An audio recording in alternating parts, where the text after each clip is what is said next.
back to Don't Call Me Crazy, Call Me Mom podcast. This is a judgment-free zone where we talk about all things motherhood. In this episode, we are going to be talking about our first childbirth experiences and a little tiny bit into what it was like coming home that first time, that first baby. So I guess let's talk about like getting pregnant. Like, when did you know you were ready and how long did it take?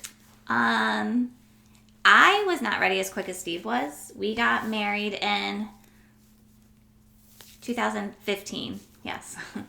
And basically 1 year after that, we did an anniversary trip, and he said, after that, whenever you're ready to have kids, I'm ready. And I was like, oh, I thought we were going to like travel, do all this stuff, like really soak it up for at least like a few years. And I was like, well, I'm not quite there yet, which is weird because I always thought I was going to be like, get married, have kids. Mm-hmm. And I just was not ready yet. And probably close to like our second anniversary, I was like, I'm getting close to, think I'm ready. I literally woke up one morning. It was just like, I all of a sudden feel like I wanted a kid. Like something snapped overnight. Nothing happened. Nothing changed. I just felt all of a sudden like I was ready for the next chapter. Mm-hmm. And I don't feel like it took us long. We didn't have problems or anything. Luckily, we're very fortunate. Took about 4 months. Kind of the same it did for Carter. And then it wasn't really until I was like a week late and my period usually. So you didn't test? You weren't like right period time test? No. Okay. No. I was waiting until it was late and there were other signs because I didn't want to like get my hopes up or whatever since we did officially start trying. I did too use a tracker, like an app to track. Talk about your how long it took you guys and how you knew you were ready, or if you just was like, I'm gonna do this. Yeah, so I don't honestly remember like what point we were like, oh, we're ready, but it was like 2 years. We got married in September of 2015, so it was like a little before our 2-year anniversary that we sort of decided. We are exactly the same because we got married October of 2015. Yeah, and we were September. So it was sort of like around that time that we were like, like why not try? But we decided like we had this vacation set up. So we're like, we'll wait until after that to start trying. And then once we started trying, so it was summertime, we started trying, and it took us 4 months too. Oh my gosh, when you're the same person. For me, 4 months felt like forever. Yeah. And I was devastated because I thought I was just gonna come off of birth control and get pregnant right away. I now know that it wasn't forever because my second experience getting pregnant was completely different, 100% different in every way. So I know 4 months is not long, but it felt like it for me. But I was the tester, so I did. Oh, you did? I did test like every month, like day of period, maybe the day before I was supposed to get it, because I had the app too, and I was tracking the app. But for me, like when it said that I was like fertile in the app, I think I always ovulated a little earlier than what the app said, because the month that I actually did get pregnant or when I found out I was pregnant, I knew that I was not going to be pregnant that month. So I didn't even like stress because, and maybe that was the key, because I knew that we didn't do it according to the time my app said. But it turned out, I think I just ovulated kind of early. So I do think when you said I didn't stress, I think that's a super big thing, because actually the best advice given to me, I don't really know if it worked or not because I can't exactly remember the situation, and it's weird, my doctor, my GYN doctor actually said, drink a lot and just be stress-free. Mm-hmm. She's like, whatever puts you in a stress-free where you're not thinking, get pregnant. She's like, have a couple drinks and just enjoy like your life right now or whatever, and just as little stress as possible.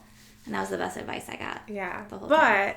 That advice can also be really annoying advice. Oh, yeah. Because it's easier said than done. Yes. And then also like when you do have struggles with getting pregnant and people just tell you, oh, just don't stress.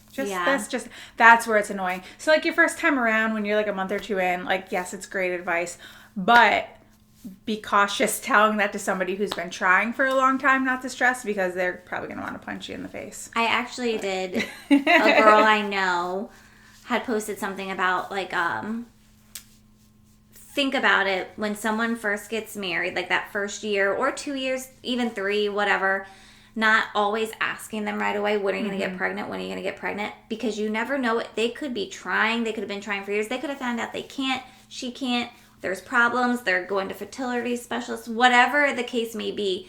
But she's already trying so hard to hold it all together because it's very emotional and hard for her. So the second somebody asks her that question, she wants to break down. Yeah. So she's like, please just bear in mind, not every single person who's been married in the last 5 years wants to be questioned every time, when are you going to get pregnant? Yeah. And ever since I read that, I was like, that has never crossed my mind, because we were very fortunate that we never had any problems or anything. But I was like, I've never seen it from that perspective. And now I try really, really hard. And actually, we can talk about it another time. But I did make that mistake with you, too, one time. Yeah. And I was like, I will never ask that question ever again. I've learned my lesson with you. And then I read it from another person. Yeah. And I was just like, when you're on the other side of it and you've never been in that position, it does not cross your mind. And I was like, it really makes you like, wait a minute. Just if it happens to somebody and they're ready for people to know, they will let them know. Until then, I don't. Tread lightly. Yes. It's even like when you're not sure if a woman's pregnant or not. Just don't ask. Don't say it. Yeah. So anyway, back to you were a tester. I was a tester, yeah. And I actually think even though I knew that wasn't the month, I still tested. And I think I found out like a day or two before my missed period, which every time I've gotten pregnant, which I have 2 kids and I've been pregnant 4 times. Every time I've always tested early. Really? It's just, You bought a lot of I brought, for both kids, I bought 2. And it was a test that I found out I was pregnant, and I would do it. I did it like one day, and I would do it the very next day just to be sure. Like, was it right yesterday? And that's all I ever did. I tested a few times after.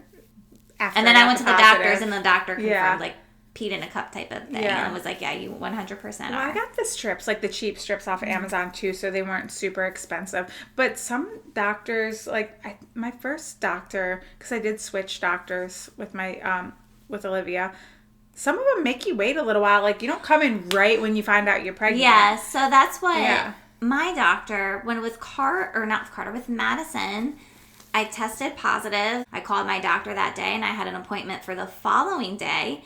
And they just came in and peed in a cup, and they're like, the exact words were, "You're pregnant, my dear." And then the second time with Carter, same exact thing, tested positive, did it again the next day, called my doctor, and they're like, "Okay, you just wait a little bit and then come in." And I was like, no.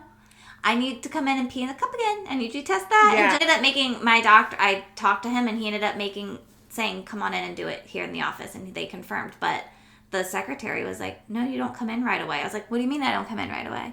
Yeah, my first time around, I didn't go in right away, and I didn't think anything of it. That's probably why I tested myself at home multiple times to make sure I was still there. pregnant. Is it still there? But then after that, like, the second time I had like issues, and after that it was kind of like a come-in thing then they like monitored my blood levels because of my issues. So but yeah, I didn't have the like first experience that you had. So, but every doctor is different. So so you tested a ton. When you first tested positive with Braden, like, what was that moment like? Was Mike home, or like were you at work? I was very excited. I was at home. I had already like had stuff that I bought ahead of time to like present to him. I was very prepared. To surprise him. And when he got home from work, I like had the camera set up and I recorded it, and I gave him his little surprise thing. Was it the chef thing or something? God, do I even remember what it was? I feel like it had something to do For some reason, I feel like I remember like a picture or something. I don't know. I could be making it up. I feel like it had something to do with golf, but I can't remember. That's how bad my memory is. I was just Facebook stalking you because we weren't really friends yet. Yeah. But when we first became friends, I'm pretty sure I went through every picture you ever posted. I'm sure I did the same thing. So I might know more about your pictures than you do. You might. But I really don't know. But So how about you? When you found out you were pregnant, and what happened? So the week before I thought anything, it was in the summer, and it was in July, actually, and Steve's birthday is July 3rd. because he never has to work the next day because it's the 4th of July. So we usually do something. And I had planned a trip to like Alexandria, Virginia to go to some restaurant and go walking at some big festival. And so we go and we're walking around, and the whole time I kept getting overly hot. And it was in the middle of July, so I kept thinking it was that. But we're like walking, and I have to go into every shop. I'm feeling dizzy and like hard to breathe. I was like, I just don't feel good. I'm just getting overheated. And then later on, like a couple weeks later, we go on vacation to Williamsburg and we go to Busch Gardens, and we're riding every single roller coaster up and down, like flipping upside down. And I kept getting that same feeling, like it's hard to breathe. I don't feel so good. And I love rides, so this is not like a thing like, oh, you're riding too much type of thing. And then we go to a backtrack. We go to a 4th of July party. Huge thing we used to go to every year. And I drank quite a bit. And I am not a drinker. And when I say not a drinker, I mean like, I can't tell you the last time I honestly had a drink. Like, it was pre-kids, 4th of July, his birthday, going on a summer vacation. That was the first thing I said to my doctor, was like, I've been drinking. He's like, a few drinks are fine. I'm like, no. I mean, like, I might have thrown up a few times drinking. So anyway, we had been celebrating quite a bit in the summer. And I was late, like a week late. And all these things I've been feeling like the monthly cramps you get. Mm-hmm. And I kept feeling very, very hot and stuff like that, but never like nauseous. All the key things you think you feel, I was not feeling. Yeah. Tired or anything like that. And so finally, Steve, we both get off work and he's like, can we talk? And like, I think you should take a pregnancy test. So we went to Walgreens and we bought a 2-pack and came home and took one and was like, yeah, oh my God, it says I'm pregnant. And then we celebrated by getting Taco Bell. Taco Bell was like a thing for us for a while. The next morning I took that second test. It popped up even quicker. And so I just called my doctor, made my appointment, and then they said you were pregnant. So how was how was your pregnancy? In the beginning, I had no problems. I never once threw up. I would get a little bit nauseous, but I think there might have been one day the whole time where I ran to the bathroom thinking something was about to come up, but never ever did. But I mean, nothing terrible. We did both pregnancies. I did the same thing every single week, stood in the same exact spot with my dog and took a picture to document the belly. And then both kids now have the printouts of every week how they changed. And my dog is in every single picture just looking at me. So we did that, but Madison's towards the end got a little rough because of some issues, but the main part of the pregnancy, I was never sick, just tired. Yeah. I mean, nothing crazy. I have no complaints about, which again, I feel very, very fortunate and lucky. Yeah. I know people who couldn't even like get off the bathroom floor or something for the whole time. So I was very lucky. Yeah. How about you? So for me, it didn't start like right off with feeling sick, but I definitely, in my first trimester, was very nauseous. I never threw up, thankfully, because I have an extreme phobia of throwing up. Do you really? Yes. I did not know that. Extreme phobia. They did prescribe me like Dicletus, but I never actually had to take it. I had like saltine crackers by my bedside, and then if I'd wake up in the middle of the night, I would like nibble on a saltine. Like a squirrel. Because anytime my stomach, like with Brayden, would get to the point where it felt empty, that's where I would start to feel nauseous. So I would always have to have like a little something in my stomach. But I also had food aversions with him. I was about to ask if you had any cravings or anything that made you think if you were having a boy or a girl, or anything that you couldn't stand, any food like aversion. So I had food aversions with Brayden. It was just one thing, and it was chicken. And that was in the first trimester. Any form of chicken. I didn't even want to think about chicken. Grilled chicken, chicken tenders, chicken wings. I don't care how you made the chicken. I did not want to think about chicken. I didn't want anything to do with chicken. Isn't it weird? And chicken was something that we had all the time. So we didn't have chicken for a while, which made it kind of hard. And I did crave burgers, but not like a big fat juicy like medium burger. It was like one of the thin, like I always call them like fake burgers, but they're not, I don't know if they're fake, but like a Geno's burger. We went to Geno's a lot. Just like the thin burgers. You're like, I even remember what I'm talking about. Yeah, where you can't like cook them to perfection. Like, I'm definitely not a McDonald's girl, so I never went there. Do you like any fast food? I mean, I could eat a Burger King burger, I guess. I like Chick-fil-A. But no, we did Geno's and like Five Guys burger, like those Yeah. types of burgers. Those were the types of burgers that I craved. And I don't know. I felt like I was having a boy with him, and he ended up being a boy. How about you? Any aversions or cravings? I craved with Madison meat, like ribs and steak, like hardcore meat, like everywhere we went. And so many of my friends who had boys said that's what they craved, and they swore. Yeah, 'cause Everybody, I would think burgers. yeah, everybody meats. was like, "You're having a boy. You're having a boy." Even when we had our gender reveal, everybody was dead. I know you're not set. gonna like this. I just want to fix Oh, does it look crazy? No, it doesn't. But I just I'm sitting here You playing might not with it. even be able to notice over there. I'm just Thank you. yeah. So, and with Madison, one day I was craving peanut butter. This was early on. So I was just eating a couple spoonfuls of peanut butter. Same with eggs. I wanted like scrambled eggs so badly for one day. The entire rest of my pregnancy, you couldn't open peanut butter or cook an egg in front of me. I would run to the bathroom, never threw up, but be like, you can't do it. And Steve was so confused. Like, how did you want it so bad the other day? And now if you even see the jar come out, you're like gagging. I was like, I don't know, but don't you dare take it out while I'm in this house. But let's go get some ribs. And people swore we were having a boy. And because of what everybody had told us, I had no feelings, although everyone says like you have like that mother's intuition. I was like, everyone kept saying, what do you feel? I'm like, I don't feel anything. I really have no idea. But anytime I would go to look at baby room stuff, every single time I would automatically go to girl. Yeah. I was like, for some reason, I just feel like I need to look at girl stuff. And So you have a little so intuition. in looking back and how strongly I felt about like all the girl Yeah. stuff, like I was like, no, I really like this. I never once, when I was pregnant with Madison, before I knew she was a girl, never once did I research anything or get any ideas for a boy. Yeah. I just didn't feel like something I was supposed to do for some reason. Now looking back, everyone who I talked to, or especially Steve, that he was like, that was your mother's intuition that you were having a girl. I was like, oh, I guess so. Yeah.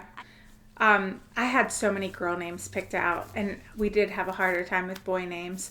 But we didn't tell anybody our boy name until we had him, because it is kind of like a different name. And to like some people, people are like, oh, these are made up names. But, it's not like it really matters. But to like, our parents or other people, they might be like, what name is that? Because Braden is not like... I don't think I've ever heard of another Braden. Yeah, actually, when I was a server and bartender, there was a family that would come in, and their son's name was Braden, and I really liked it. So most of your pregnancy, so you did never get sick. You just felt nauseous. Just very nauseous, but never threw up. And then the rest of my pregnancy, all was pretty good. Besides the round ligament pains, I had the round ligament pains, and I swear I still get them sometimes. Is that weird? I don't know. I'm laying in bed sometimes, and I go to like cough. I'm like, oh. Yeah. Oh, I was like, that feels a lot like it did when I was pregnant. I think we're just getting old. Or that, probably that. Yeah. And there was one time while I was working that I got a horrible pain that kind of just like chopped me down to my knees. And this was when I was working in med-surg, and I ended up going to triage. I left work and I went to triage to get checked out. And I was there for a couple hours, and I was fine. I can't remember how many weeks I was, but... I didn't know what it was that happened? It was probably just like a contraction or something. I really feel like you just have them the whole time. I think it was just a bad one. And it was a stressful day, and I had a horrible patient that day, and it was a very busy, stressful day, and I just think my body was like, I'm going to get you out of here. So you did tell me about some time where you were pregnant and you had to start giving somebody CPR or doing something. Yeah, I and did. I thought that was incredible. I was like, you were pregnant, and you were like, how far? Like kind of far I think along. it was like 5 months, something like that. I could not imagine doing anything remotely. Yeah. I could barely get up and walk to my car. And I was like, you were saving somebody's life while pregnant? While creating a life? The rest of my pregnancy was fine until... It wasn't. Until, yeah. Dun, dun, dun. Yeah. So, do you want to talk about yours first? Or? You can go ahead while you're already, till it wasn't. All right. So, I was... That's a big cliffhanger. So, I was 33 weeks and 6 days. No. Yeah. I don't know how you remember the weeks and days this far. I was. 33 weeks and 6 days pregnant. And I was, like, in my son's room, just kind of like rearranging. You go through that For little... how many times you've done it. Yeah, you go through that little nesting is what they call it. So I was like rearranging like the bottom of his changing table, and I stood up, and then I felt something. I was like, oh, I guess I peed. So I went to the bathroom. Which happens. Yeah. I went to the bathroom and I peed, and I was like, I guess I'm still peeing, but I wasn't. And it's still coming. Yeah. So I called... Because it wasn't like gushing out like trickling. your water. Yeah, it was just like little trickling. So then I called like the triage on-call doctor, and they said they'd call me back, and I was like, all right, cool. I told Mike, I was like, yeah, I'm like, I don't know, maybe I'm leaking. But whatever, the doctor's going to call me back. It's completely fine. And I wasn't a mother-baby nurse then, so I didn't really know what was going on. And he's like, yeah, I'm coming home. And I was like, no, they're going to call me back. It's fine. I'm good. And he's like, yeah, I'm coming home. And I was like, okay. So he's on his way home, and then I start leaking more and much more to the point where I had to like change my pants a couple of times before he even got home. So he gets home, we're like rushing out. I changed my pants and stuff a few times, and I still had not gotten a call back. This was probably like, I don't know, 2 hours passed or something. I had not gotten a call back. We get there, we get to the hospital. I'm like, yeah, I finally came to the realization that my water was leaking. And we get there and we're like, yeah, my water's leaking. And they're like, okay, yeah, just sit down. Somebody will get to you. And we're like, all right, cool. Sitting, waiting. The whole seat I'm sitting on is saturated. My pants are wet. I'm like, I am soaked, leaking. And then finally we get back to triage, and they're like, yeah, you're ruptured. And I'm like, oh, okay, yeah. I know. So now what? Yeah. So they admitted me to like the labor and delivery unit, and he was breech, I was, preterm, 33 weeks, 6 days, and it was a Wednesday. And they were like, so we are going to give you your betamethasone, and we're going to try to get you to Saturday morning. Because through the night, he's decelling, his heart rate's dropping. They just keep coming in, and I keep like leaking. Like, it's not just little bits, it's like gushes. And they're bolusing me fluid because his heart rate keeps dropping and whatever. So I had to pee frequently. Yes. I didn't want to pee. They wouldn't let me get up to go anywhere. I couldn't get up, which is another story because my hair was dirty and I wanted to wash it so bad. That was a concern of yours during that time. So, and also I couldn't get up to pee, which made me really nervous about what if I had to go poop. I had to wait until Saturday morning. See? I'm not pooping on a bedpan. Pooping worries are a thing. We all get in situations where you're like, what if I have to poop right now? And it's Wednesday. I'm not pooping on a bedpan till Saturday morning. No way. Oh, that's right. So you're not in labor, so you didn't get a catheter or anything. I didn't have contractions, anything. They're giving me fluids. Yeah. They're giving me stuff to prevent labor at this point because he's breached. They don't want me to go into labor. They want to keep him in until I have my C-section. The next morning, they come in to ultrasound me, and they're like, yeah, you don't have any fluid. And I was like, okay. So me and Mike are like playing a card game, and I was like, okay. So they call the doctor, and the doctor comes in, and she's like, yeah, we're going now for a C-section. I was like, what? And she's like, yep, we're going right now. And she gets on the phone, and she's like, yeah, the next morning. She's like, we're going right now. So she calls, and she's like, is the OR ready? And they are like immediately rolling me down. So it wasn't like emergent, but once they saw in the morning that there was like no fluid, I think it was more of a risk to wait for the betamethasone. They took me to the OR, and your husband can't come in for the epidural. So I'm in the OR. So afraid. Actually, I didn't get an epidural. I got a spinal, which is similar, but you you had that for Braden? Yeah. I got a spinal because I was going for a C-section. I didn't get an epidural. So I was so afraid, but honestly, they did an amazing job. I couldn't even feel it. And then Mike got to come in after, and he was born, and he had no issues with breathing. He came in after your spinal. After the spinal. But for Braden to be born. Okay. Yeah. And he had no breathing issues, and he was exactly 34 weeks. That Thursday he turned 34 weeks, and under 35 weeks they automatically have to go to the NICU. But they looked at him and they're like, honestly, by the books he looks great. Like, he might not even have to stay in the NICU, but we have to take him because that's how it goes under 35 weeks. But maybe he'll be back in the room with you. But there were other things that were going on, and he ended up having to stay. But that was my delivery experience. If you want to talk about yours. So most of my pregnancy was fine until towards the end. nothing crazy was happening, but it would be things like we're doing a like last little minute like preparation things, like a couple things at Target, like buying little baskets for the room or the drawers for the diapers and stuff. And I remember specifically we were trying to find like drawer organizers at Target, and I started getting like really bad chest pain to the point, and I had had it a couple times before that, but not to this extent. Like I had to sit down pregnant, almost 9 months pregnant, I guess, or 9 months, I don't remember, but I had to sit down on like one of the shelves, like the lowest one I could reach, and I could barely breathe. And Steve's like, we are calling 911 right now. I'm like, no. It'll pass in a minute. It's been happening a lot. And then like the next day we go to a friend's birthday party, and everything's fine, but we come home that night and it's happening so bad that I was like almost in tears. So Steve pages our doctor and he calls back right away. And he's like, okay, tells me what to do, tells me what I can take. I was like, check in again. And then he said, I do want you, if you're still working, if you can work from home. If not, you need to like be on bed rest or something. So my boss said working from home is fine. If I can't work, whatever. So I start working from home the next day, and then I go in. I'm fine that whole week. So I go in for my weekly checkup, and my blood pressure is like, I guess like skyrocketing. So they were like, but you might be nervous because they check your blood, like you're pregnant, 9 months. I walk up the stairs or into the elevator and then jump up on the table, and you do all this, and they're like, now let's take your blood pressure. So of course it's going to be like a little, they do the whole exam, everything's fine, I'm not dilated, nothing's changing, and then they take my blood pressure again at the end, and it's still super, super high, and I have been having the chest pain. So they're like, well, we're going to send you to the hospital just to get monitored. And you would think this about me, that I would be having my bags packed and ready and everything. But I was like, ooh, okay. So we're going to the hospital. I was like, Steve, we pass our house on the way to the hospital. Can we stop?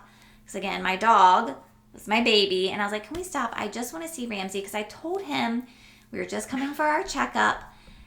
And if for some off chance we don't come back home, I need to have a talk with him. Because I want to prepare him for when that we come home, we might come home with something with us, like a baby. And Steve was like, absolutely not. You sound ridiculous. And I was so adamant. I was like, you need to stop at home. I need to talk to our dog. Also, we have nothing packed at all. And he's like, my mom can pack it. I love my mother-in-law to death, but you don't want people going through like your personal drawer. Like I was like, I don't know if I need like panty liners, like my bathroom stuff, my underwear. Like, let's just stop real quick. Steve's like, the doctor said we need to get to the hospital. We're going straight there. So we go. We're there for a few hours. They're testing me, doing all this stuff. It's also a little different. They had some nursing students with them, so they asked me, can we have nursing students observe? So I'm thinking like one other person. It was like 5 of them in the room watching with my legs spread and stuff. So I was like, this is different, but good for you okay. for letting them go. I was like, hey, you're learning. Yeah. Why not? And then they're like, all right, so they were worried about like signs of preeclampsia, and then they're like, we think everything's fine. We are literally about to walk out the door. We were there for hours, and I was starving because I didn't eat before my checkup Saturday morning because I have stomach problems and I didn't want to have to poop again before my doctor appointment, and it was early, so I had not eaten anything, and all I wanted to do was get a slushy drink and like a sandwich, but I wanted a slushy so bad. So we were talking about where we were going to go for lunch. And we're walking out the door, and the doors are opening, and we just hear, wait 1 minute, and we stop, and they're like, come back in the room. So we come back in, and they were like, your doctor just talked with our like on-call doctor, and Steve says, I'll never forget the words, they're just like, you're gonna have a baby today. And I was like, I still haven't talked to my dog yet, so this can't happen right now. We just need to run home, we'll be back. And I started sobbing, and the nurse was so sweet, consoling, like, it's okay, I know you're nervous, this wasn't expected. And even Steve's like, it's okay. And I was like, I'm not crying why you think I am. You think I'm scared right now. That's not why I'm crying. Steve's like, I know you're crying because you didn't get to talk to Ramsey. And I was like, yes! Like, I was so, because Ramsey was just like and I'm sure there's dog people who can watch right now who can relate when they are your baby. And that's what he was for me. Yeah. And I didn't want to feel like I was like flipping his world upside down, because I really felt like he understood when I talked to him. So anyway, we stay, and Steve's parents come, and his mom is sitting with me in my room, and Steve runs home to pack our bags, get my laptop so I can put up a message at work and everything. And he packs all our stuff. He gets back. They were inducing me, And then it basically was like time stopped. And Steve's mom was like, by 7 o'clock tonight, you'll have this baby. My dad and I call her my stepmom. They live in Virginia. They were driving up to the hospital immediately. My mom and grandparents are in Florida, so we were just FaceTiming with them. And so they were like, by tonight, you'll have this baby. And that did not happen. It was like 29 hours, trying all different positions because Madison, I wasn't dilating. They did all the inducing things. I dilated, I think, to only 3 centimeters the way they induced me. And I never did more than that.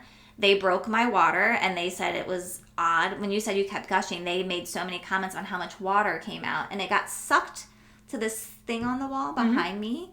And Steve, just out of everything I went through, this was the only thing that grossed me out, was Steve saying, it looks like pink lemonade. And for some reason, I was like, that just, the thought of it right now, because I saw it, and I was like, first of all, it doesn't. And also, that's just disgusting. And they kept having me do different positions because Madison's heart rate just kept not lowering, staying still. So they would come in, make me eat something or drink super sugary juice or a popsicle, use the bean ball thing. Yeah. And then after so long, they tried everything, but Madison's heart rate just kept staying steady.